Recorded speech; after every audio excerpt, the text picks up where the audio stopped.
Welcome বন্ধুরা। আজকে আমরা আমাদের এই ভিডিওতে ভারতের স্বাধীনতা সংগ্রামের ইতিহাসের ওপর টার্গেট 500 অর্থাৎ 500টি কোশ্চেন নিয়ে আলোচনা করব। মূলত এটা একটা সিরিজ। আজকের সেটে কিছু কোশ্চেন আলোচনা করব এবং ধীরে ধীরে আমরা 500টি প্রশ্ন আলোচনা করব।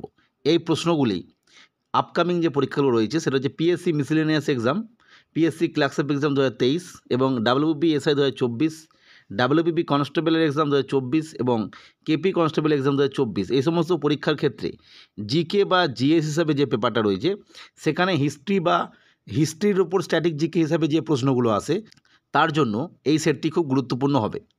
তাই প্রত্যেককে অনুরোধ করব ভিডিওটি স্কিপ না করে পুরোটি দেখুন এবং যদি মনে হয় আমাদের চ্যানেলের ভিডিওগুলো আমাদের কাজে লাগবে তাহলে অবশ্যই আমাদের চ্যানেলটিকে সাবস্ক্রাইব করে রাখবেন। আর আজকের ভিডিও দেখার পর যদি ভালো লাগে অবশ্যই ভিডিওটিকে একটু লাইক করবেন।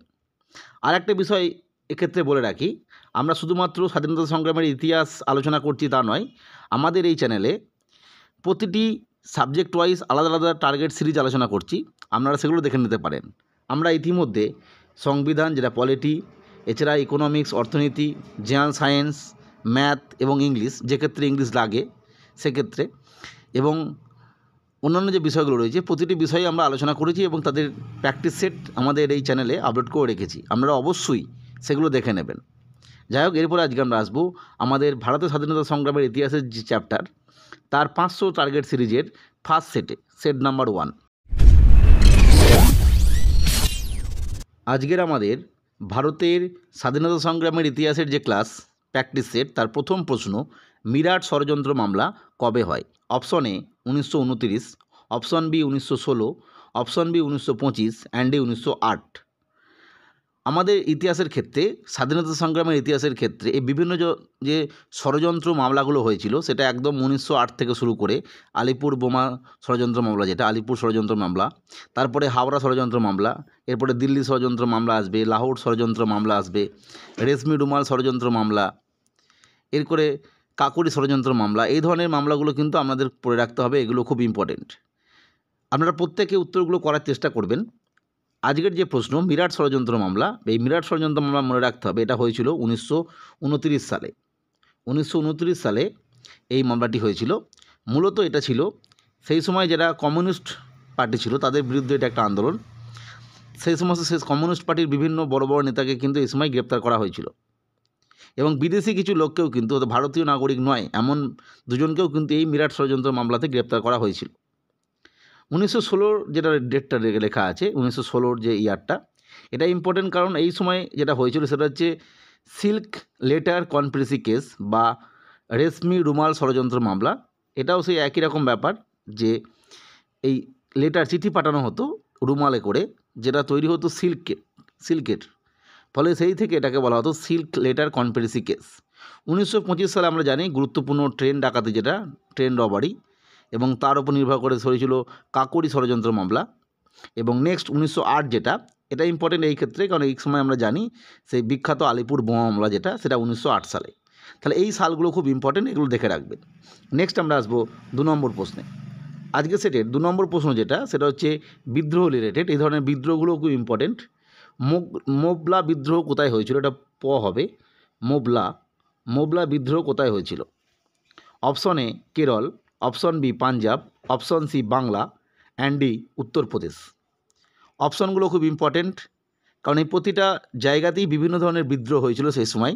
আমরা ধীরে ধীরে আলোচনা করব। অবশ্যই আপনারা প্রশ্নগুলো দেখে উত্তর করার চেষ্টা করবেন, খুব সোজা প্রশ্ন, বহুবার পরীক্ষায় আসে। তাহলে মোবলা বিদ্রোহ কোথায় হয়েছিল?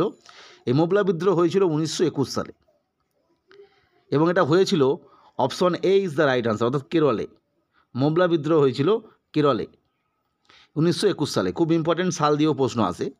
পাঞ্জাবের ক্ষেত্রে ইম্পর্টেন্ট কি না, পাঞ্জাবে হয়েছিল কুকা মুভমেন্ট, এই কুকা মুভমেন্ট থেকে প্রশ্ন আসে। বেঙ্গলে আমরা জানি হয়েছিল তেভাগা, অর্থাৎ ফসলের যে 3 ভাগ, সেই তেভাগা মুভমেন্ট। এবং উত্তরপ্রদেশ যদিও সেই সময় ছিল না, অউধ বা অযোধ্যা, সেখানে কিন্তু হয়েছিল ইউনিটি মুভমেন্ট বা একা মুভমেন্ট, যেটাকে বলা হয় একা মুভমেন্ট, এবং এর নেতৃত্ব দিয়েছিলেন বাবা রামচন্দ্র। এই মুভমেন্টগুলো থেকেও কিন্তু প্রশ্ন আসে, প্রত্যেকে দেখে রাখবেন। নেক্সট আমরা আসবো পরবর্তী প্রশ্নে।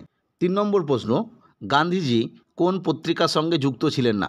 Option A Young India, option B Harijan, option C Indian Opinion, and D Sandhya. বিভিন্ন ধরনের যে পত্রপত্রিকাগুলো ছিল এবং তাদের যে রাইটারগুলো ছিলেন সেইগুলো খুব ইম্পর্টেন্ট, দেখে রাখবেন। তাহলে গান্ধীজি কোন পত্রিকার সঙ্গে যুক্ত ছিলেন না, এই উত্তরটা আমরা চেষ্টা করুন। তার আগে আমি বলি, গান্ধীজি এই যে এখানে 4টি পত্রিকা লেখা আছে তার মধ্যে ইন্ডিয়ান ওপিনিয়ন বলে যে পত্রিকাটা লেখা আছে অপশন সি, এটা মূলত তিনি যখন দক্ষিণ আফ্রিকায় ছিলেন, দক্ষিণ আফ্রিকায় থাকাকালীন এই ইন্ডিয়ান ওপিনিয়ন পত্রিকার মাধ্যমে অর্থাৎ 1915 সালের আগে এই পত্রিকায় লিখতেন। পরবর্তী সময়ে ইয়ং ইন্ডিয়া পত্রিকায় তিনি লেখা শুরু করলেন 1915 সালের থেকে। পরবর্তী সময়ে 1933 সালে তিনি হরিজন পত্রিকায় লেখা শুরু করলেন। অর্থাৎ আমরা বুঝতে পারলাম যে গান্ধীজি এর মধ্যে 3টে পত্রিকায় কাজ করেছেন। সেটা হচ্ছে ইন্ডিয়ান ওপিনিয়ন, যেটা মূলত দক্ষিণ আফ্রিকায় থাকাকালীন; ইয়ং ইন্ডিয়া, যেটা মূলত ভারতবর্ষে আসার পর 1915 সালে আমরা জানি ভারতবর্ষে ফিরলেন একেবারের জন্য, এবং তারপরে 1915 থেকে 1933 পর্যন্ত তিনি লিখলেন ইয়ং ইন্ডিয়া পত্রিকায়, এবং হরিজন পত্রিকায় লেখা শুরু করলেন তারপরে, অর্থাৎ আইন অমান্য আন্দোলনের পরে 1933 সালে। এই সন্ধ্যা পত্রিকায় তিনি কিন্তু লেখেননি, এটা আমরা জানি যে ব্রহ্মবান্ধব উপাধ্যায়ের একটি পত্রিকা। ফলে আমরা বুঝতে পারলাম যে এই 3টে পত্রিকায় গান্ধীজি লিখতেন, সন্ধ্যার সঙ্গে কোনো রকম যুক্ত ছিলেন না।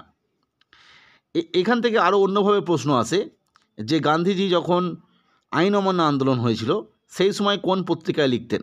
মনে রাখতে হবে, যেহেতু আমরা টেনিওরটা পেয়ে গেলাম, ইয়ং ইন্ডিয়া লিখতেন 1915 থেকে 1933, ফলে আমরা বুঝতেই পারছি ইয়ং ইন্ডিয়া পত্রিকায় লিখতেন তিনি যখন আইন অমান্য আন্দোলন হলো এবং অসহযোগ আন্দোলন হলো। আর ভারত ছাড়ো আন্দোলন যখন হলো তখন তিনি হরিজন পত্রিকায় লেখা শুরু করে দিয়েছেন। এখান থেকেও প্রশ্ন আসে যে এই আন্দোলনের সময় তিনি কোন পত্রিকার সঙ্গে যুক্ত ছিলেন, এখান থেকেও প্রশ্ন আসে। নেক্সট আমরা আসবো পরবর্তী প্রশ্নে। 4 নম্বর প্রশ্ন, গদর পার্টি কোথায় তৈরি হয়েছিল? খুব important. Option A San Francisco, option B Lahore, option C Amritsar, and D Washington. আমরা এতদিন ধরে প্রশ্ন পেতাম গদর পার্টি কবে তৈরি হয়, অর্থাৎ ইয়ারটা কত সালে, জানি আমরা 1913 সালে। এছাড়া কোথায় তৈরি হয়েছিল সেটা আমরা জানতাম আমেরিকা লিখে দিতাম বা ইউএসএ।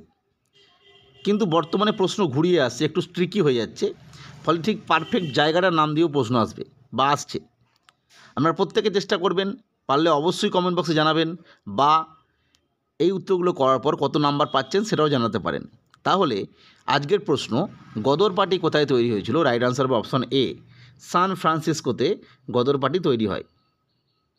নেক্সট আমরা আসবো পরবর্তী প্রশ্নে। জালিয়ানওয়ালাবাগের হত্যাকাণ্ড কবে হয়? খুব important. Option A 1919, option B 1920, option C 1921, and D 1922। জালিয়ানওয়ালাবাগের হত্যাকাণ্ডের পরেই আমরা জানি বিভিন্ন ধরনের যে আন্দোলনগুলো শুরু হয়েছিল, অসহযোগ আন্দোলন।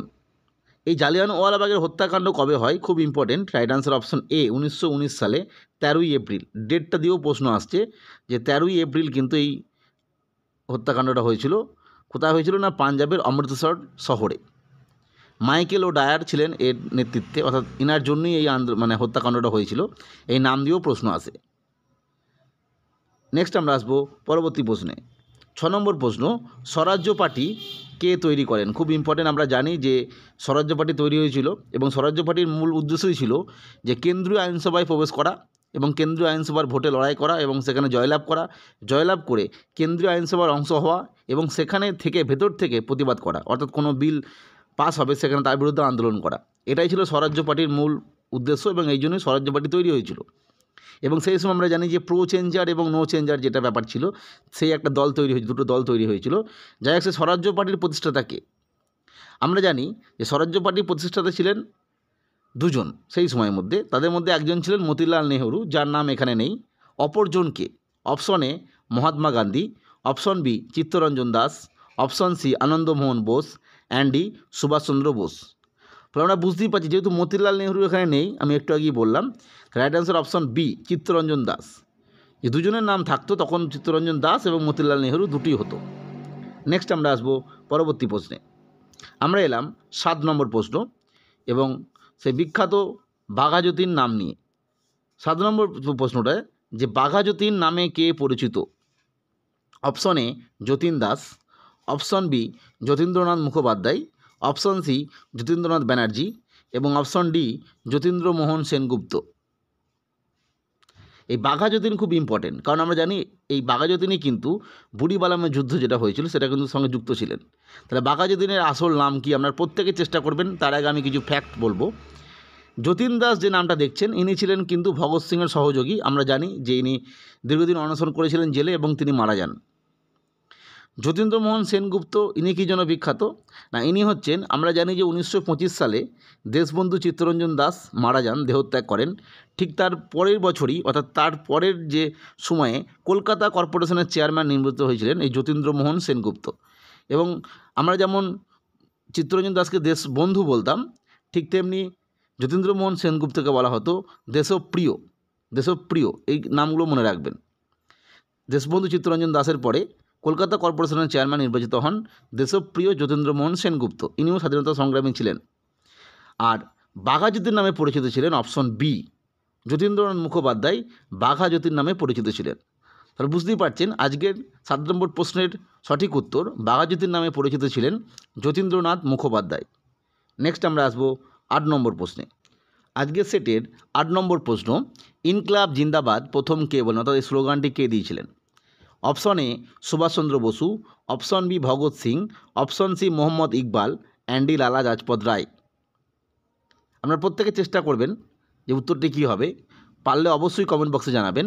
তাহলে ইনকলাব জিন্দাবাদ এই স্লোগানটি প্রথম দিয়েছিলেন ভগৎ সিং।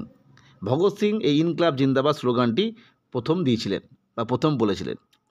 এই ভগৎ সিংয়ের যে সংগঠন সেটা ছিল হিন্দুস্তান সোশিয়ালিস্ট রিপাবলিক অ্যাসোসিয়েশন, যেটা আগে চন্দ্রশেখর আজাদ তৈরি করেছিলেন এবং তার নাম ছিল হিন্দুস্তান রিপাবলিক অ্যাসোসিয়েশন। চন্দ্রশেখর আজাদজি এটা তৈরি করেছিলেন।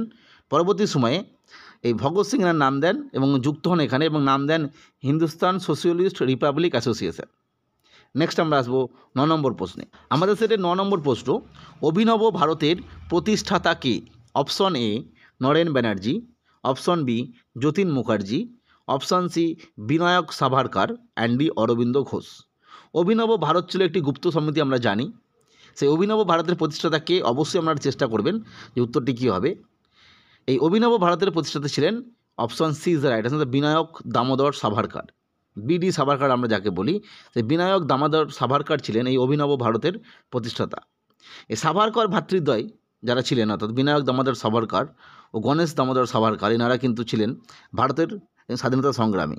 আমরা আমাদের চ্যানেলে বিভিন্ন ভ্রাতৃদ্বয় নিয়ে আলোচনা করেছিলাম, সৈয়দ ভ্রাতৃদ্বয়, হোসেন ভ্রাতৃদ্বয়, সাভারকর ভ্রাতৃদ্বয়, দ্রাবিড় ভ্রাতৃদ্বয়, অর্থাৎ দুজন করে ভাই স্বাধীনতা সংগ্রামের পক্ষে বা বিপক্ষে ছিলেন সেই সময়।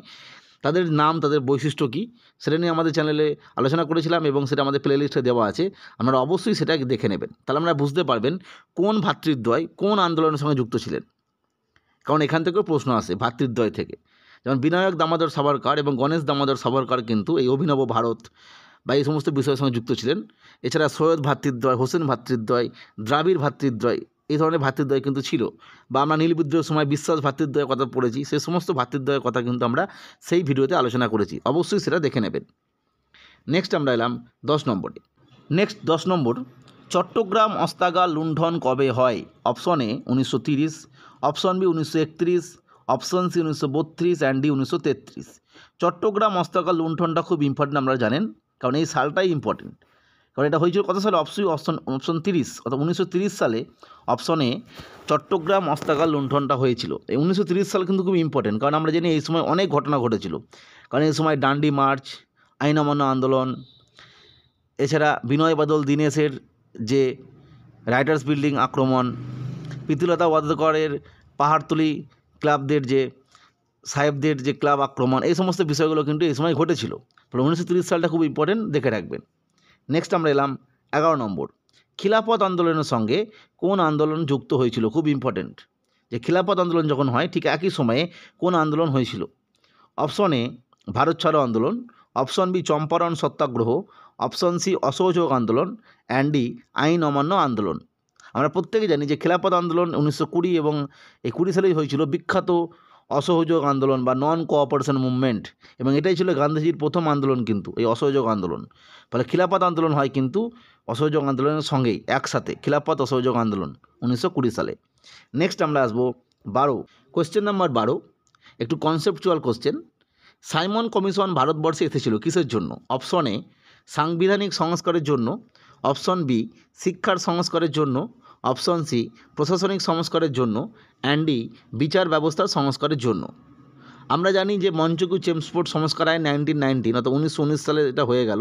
ঠিক তার পরে 1929 সালে পরবর্তী যে 10 বছর পর কিন্তু একটা নতুন করে কমিশন আসার কথা ছিল, কিন্তু তার আগেই সাইমন কমিশন ভারতবর্ষে এসে গিয়েছিল।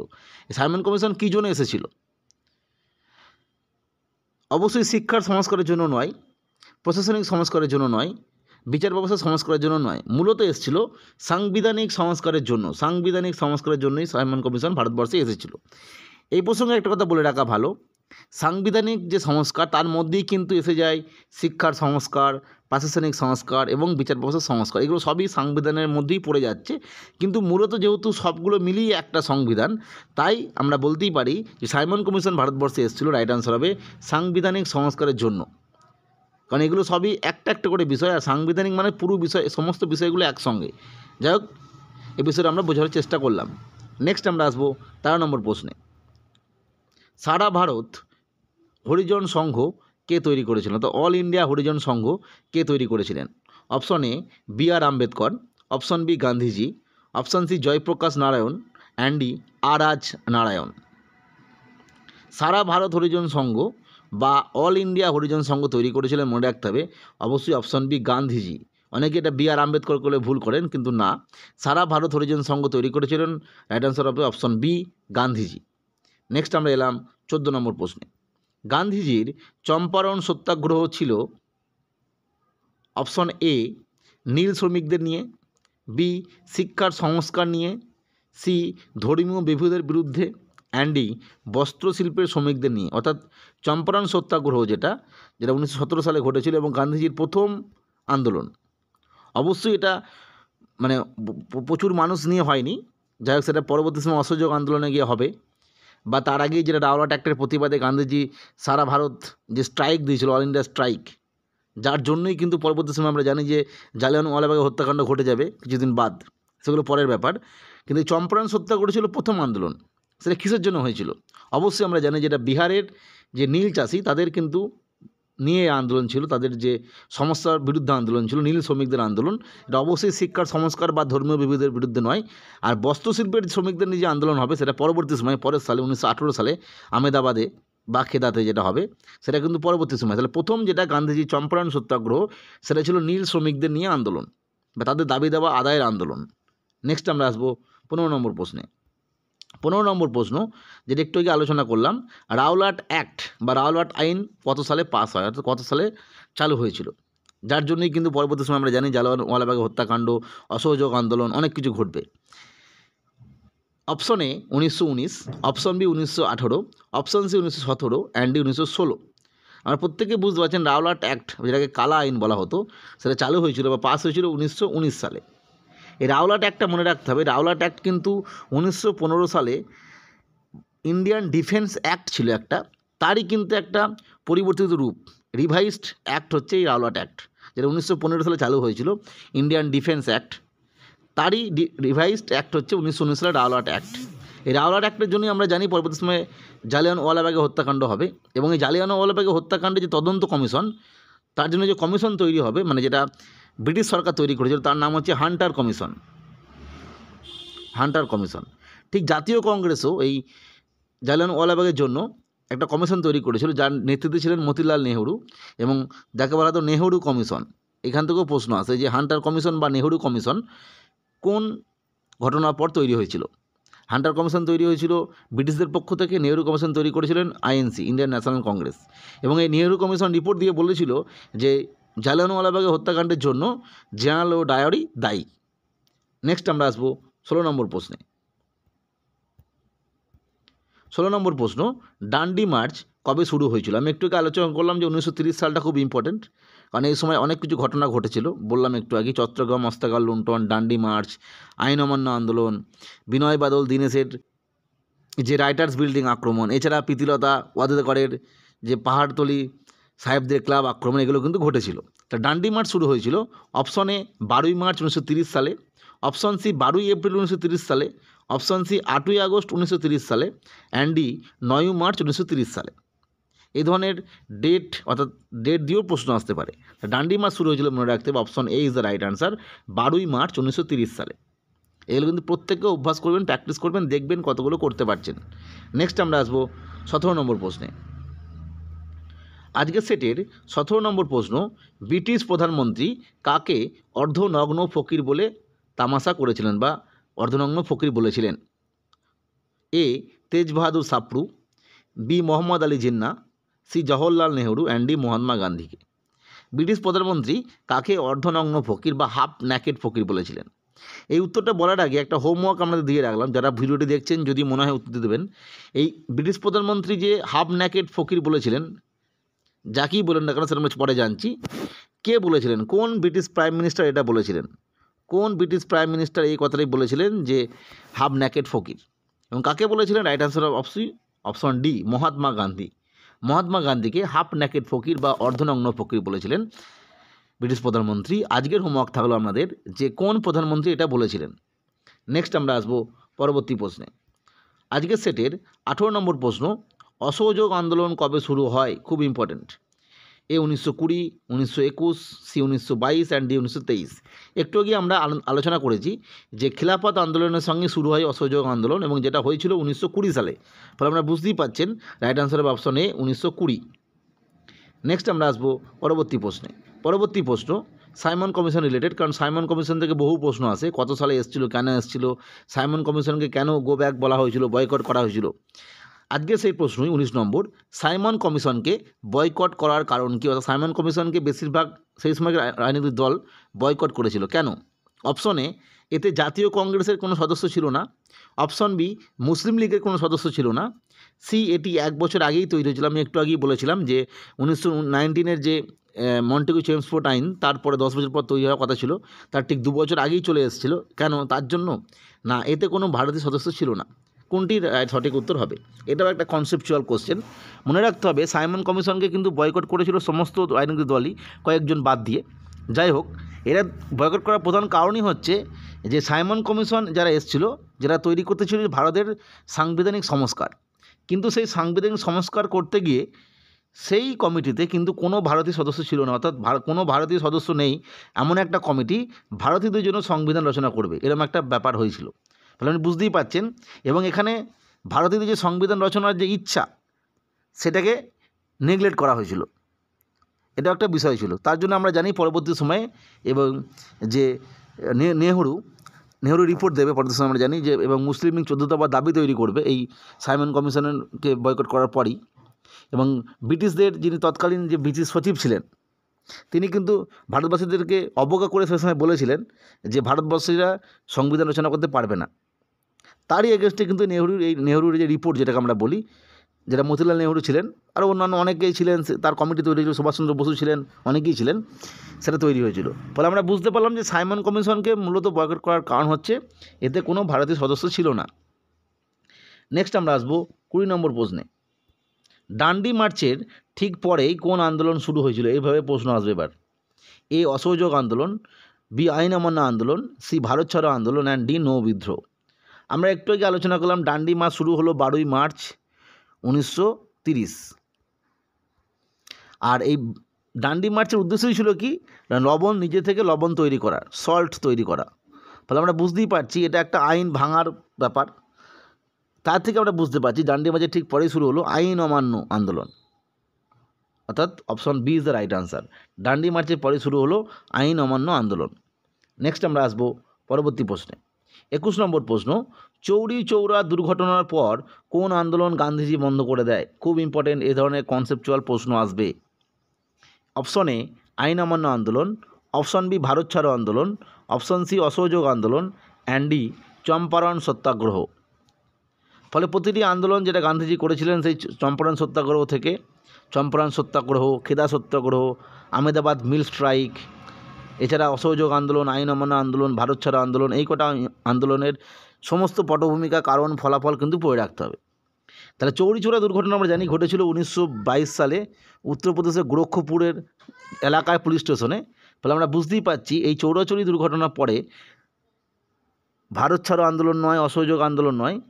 ফলে আমরা বুঝতেই পারছি 1922 সালে মানে অসহযোগ আন্দোলন, অর্থাৎ অসহযোগ আন্দোলন কিন্তু এই সময় বন্ধ হয়, যেটা 1920 সালে শুরু হয়েছিল এবং চৌরিচৌরা দুর্ঘটনার পর 1922 সালে অসহযোগ আন্দোলন বন্ধ করে দেয় গান্ধীজি। নেক্সট আমরা আসবো 22 নম্বর প্রশ্নে। আজকের সেটের 22 নম্বর প্রশ্ন, সর্দার বল্লভভাই প্যাটেল কোন বিদ্রোহের নেতৃত্ব দিয়েছিলেন? অপশন এ খেদা সত্যাগ্রহ, অপশন বি চম্পারণ সত্যাগ্রহ, অপশন সি ব্যক্তিগত সত্যাগ্রহ, অ্যান্ড ডি বড়দৌলি সত্যাগ্রহ। আমরা বুঝতেই পারছি যে খেদা সত্যাগ্রহ এবং চম্পারণ সত্যাগ্রহ এতক্ষণ ধরে আমি বহুবার বললাম, এগুলোর সঙ্গে মহাত্মা গান্ধীর নাম যুক্ত এবং তিনি ডাইরেক্ট এখানে ছিলেন। মহাত্মা গান্ধী এই দুটো আন্দোলনে ডাইরেক্ট ছিলেন। ব্যক্তিগত সত্যাগ্রহেও সেই মহাত্মা গান্ধীর নাম আছে, বিষয়টা আমি কি পরে বলছি। আর বড়দলি সত্যাগ্রহতেও মহাত্মা গান্ধী যুক্ত ছিলেন, কিন্তু এই খেদা সত্যাগ্রহ এবং চম্পারণ সত্যাগ্রহতে মহাত্মা গান্ধী ডাইরেক্ট ছিলেন। আর ব্যক্তিগত সত্যাগ্রহ শুরু করেছিল 1939 সালে, আমরা জানি। সেই সময় প্রথম এটা করেছিলেন বিনোবা ভাবে এবং পরবর্তী সময়ে ছিল রাজেন্দ্র প্রসাদ। আর বড়দলি সত্যাগ্রহ সেই গুজরাটের একটি সত্যাগ্রহ, এখানেও মহাত্মা গান্ধী যুক্ত ছিলেন, কিন্তু ইনডিরেক্ট। ইনি সর্দার বল্লভভাই প্যাটেলকে গুজরাটে পাঠিয়েছিলেন এই সত্যাগ্রহের সময় আন্দোলন দমন করার জন্য, বড়দলি সত্যাগ্রহের ক্ষেত্রে। এবং এই বল্লভভাই প্যাটেল এই বিষয়ে সফল হয়েছিলেন এবং পরবর্তী সময়ে মহাত্মা গান্ধী এই বড়দলি সত্যাগ্রহের জন্য বল্লভভাই প্যাটেলকে সর্দার উপাধিতে ভূষিত করেন। তবে এক্ষেত্রে আরেকটা বিষয়ও চালু আছে, প্রচারিত আছে, বিভিন্ন বইয়ে এটাও লেখা থাকে যে বড়দলির নারীরা বা ওই এলাকার যে মহিলারা তারাও কিন্তু এই আন্দোলনের সফলতা দেখে বল্লভভাই প্যাটেলজিকে সর্দার উপাধিতে ভূষিত করেন। ফলে দুটো তথ্য প্রচারিত আছে এই বিষয়ে। কেউ কেউ বলে এই আন্দোলনের সফলতার জন্য বল্লভভাই প্যাটেলকে সর্দার উপাধি দেন মহাত্মা গান্ধীজি, আর কেউ কেউ বলেন এই আন্দোলনের সফলতার জন্য বল্লভভাই প্যাটেলকে সর্দার উপাধি দেন বড়দৌলি নারীরা। যাই হোক, পুরোটা বললাম, আপনারা এবার যেটা অপশানে থাকবে সেই অনুযায়ী উত্তর লিখবেন। নেক্সট আমরা আসবো পরবর্তী প্রশ্নে। আজকের সেটের 23 নম্বর প্রশ্ন, 1934 সালে সারা ভারতব্যাপী একটি ভ্রমণ করেছিলেন গান্ধীজি, এর নাম কি? অর্থাৎ মহাত্মা গান্ধী 1934 সালে সারা ভারতব্যাপী একটা ভ্রমণ করেছিলেন। সেই সময় 1933 সালের পরে তিনি দেখলেন যে আমি এই যে ব্রিটিশ বিরোধী আন্দোলন সেখান থেকে বিশ্রাম নেব এবং ঘুরে বেড়াবো সারা ভারতবর্ষ। সেই ভ্রমণের নাম কি? এ জনজাগরণ যাত্রা, সি যোগাযোগ যাত্রা, অপশান সি সমাজ সচেতন যাত্রা, অ্যান্ড ডি হরিজন যাত্রা। এই 1934 সালে সারা ভারতব্যাপী তিনি যে ভ্রমণটা করেছিলেন তার নাম দেওয়া হয়েছিল হরিজন যাত্রা। প্রায় 25,000 মতো তিনি হেঁটেছিলেন কিলোমিটার পথ এই সময়। নেক্সট আমরা আসবো পরবর্তী প্রশ্নে।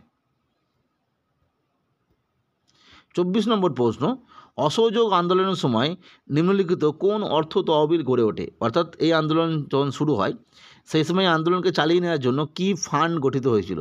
সেই ফান্ডের কী নাম? Option A Tilak Swaraj fund, option B Pal Swaraj fund অর্থাৎ বিপিনচন্দ্র পালের নামে, option C Gandhiji Swaraj fund, and D অসহযোগ আন্দোলন ফান্ড। আপনারা যদি অসহযোগ আন্দোলনের স্টার্টিং পয়েন্টটা মনে করতে পারেন তাহলে দেখবেন সেইখানে কিন্তু তিলক অসহযোগ আন্দোলন শুরুর সময় কিন্তু মারা গিয়েছিল এবং তারপরেই তৈরি হয়েছিল অসহযোগ আন্দোলনের যে ফান্ড, সেটা হচ্ছে Tilak Swaraj fund. Right answer option A. অসহযোগ আন্দোলনের সঙ্গে শুরু হয় তিলক স্বরাজ ফান্ড নামে একটা অর্থ তহবিল। নেক্সট আমরা আসবো 25 নম্বর প্রশ্ন। নেক্সট আমরা এলাম 25 নম্বর প্রশ্ন এবং এটাই আজকের সেটের শেষ প্রশ্ন। শেষ প্রশ্নটি আলোচনা করার আছে অবশ্যই আমাদের আরেকবার রিকোয়েস্ট করব, যদি আমাদের চ্যানেলে ভিডিওগুলো ভালো লাগে বলে মনে হয় বা কাজে লাগছে বলে মনে হয় তাহলে অবশ্যই আমাদের চ্যানেলটিকে সাবস্ক্রাইব করে রাখবেন এবং যদি আজকের ভিডিও ভালো লাগে অবশ্যই ভিডিওটিকে একটু লাইক করে দেবেন। আর যদি মনে হয় যে এই ভিডিওগুলো আমাদের কাজে লাগবে তাহলে অবশ্যই আমাদের বন্ধুবান্ধব যারা রয়েছে এই সমস্ত পরীক্ষার জন্য প্রিপারেশান নিচ্ছে তাদেরকে এটা শেয়ার করে দেবেন। এরপর আজকে আমরা আসবো প্রশ্নের উত্তরে। ভারত ছাড়ো আন্দোলন কবে শুরু হয়? আমি বহুবার আলোচনা করলাম, এই আন্দোলনগুলো আপনাকে পড়তে হবে। Option A 1942, option B 1943, option C 1944, and D 1941। Bharat ছাড়ো আন্দোলন শুরু হয়েছিল আমরা জানি যে 8 আগস্ট এটা ঘোষণা করা হয়েছিল এবং চালু হয়েছিল 9 আগস্ট। এবং যেদিনই ঘোষণা করা হয়েছিল ঠিক তার পরের দিন অর্থাৎ 9 আগস্ট সকালে সমস্ত বড় বড় লিডার কংগ্রেসের তাদের কিন্তু গ্রেপ্তার করে ব্রিটিশ সরকার এবং সেই জন্য এই আন্দোলনটাকে বলা হয় লিডারলেস মুভমেন্ট অর্থাৎ নেতাবিহীন আন্দোলন ছিল, কারণ বড় বড় নেতা সবাই সে সময় জেলে ছিল। এটা হয়েছিল কবে না 1942 সালে। Right answer option B, option A. 1942 সালে 8ই আগস্ট এটা ঘোষণা করা হয়। কংগ্রেসের যে ওয়ার্দা কমিটি ছিল সেই সময় এটাকে সিদ্ধান্ত নেওয়া হয়েছিল এখানে। এবং 9 আগস্ট থেকে আন্দোলন শুরু হয়। আন্দোলন শুরুর দিন সকালেই সমস্ত বড় বড় নেতা, আইএনসির বড় বড় নেতা গ্রেপ্তার করা হয় এবং এই আন্দোলনটাকে বলা হয় লিডারলেস মুভমেন্ট। যাই হোক, আজকে পুরো 25টা প্রশ্ন আলোচনা করলাম। বাকি 500টি প্রশ্ন ধীরে ধীরে আমরা আলোচনা করব বাকি সেটে, সেগুলো আমরা দেখে নেবেন। আজকের ভিডিও দেখার জন্য প্রত্যেককে অসংখ্য ধন্যবাদ।